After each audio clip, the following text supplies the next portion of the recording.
2 చేపలు 3 రొట్టెలు ఆయన చేతుల్లోనే ఆశీర్వదించబడింది.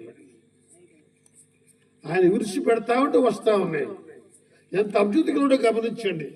మానవుడు ఆకలి కొన్ని చేసేవాడు, ఆహారం పెట్టేవాడు, ఆరోగ్యం ఇచ్చేవాడు, ప్రాణాన్ని ఇచ్చేవాడు, మన కొరకు మనకు పరలోకాన్ని ఇచ్చేవాడు ఆయన.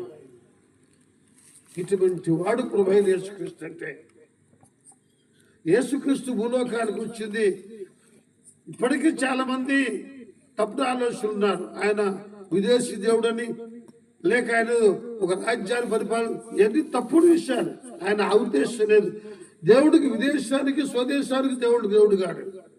సూర్యుడు ఉన్నాడు, సర్వ ప్రపంచానికి సూర్యుడు వెలిగిస్తూనే ఉన్నాడు.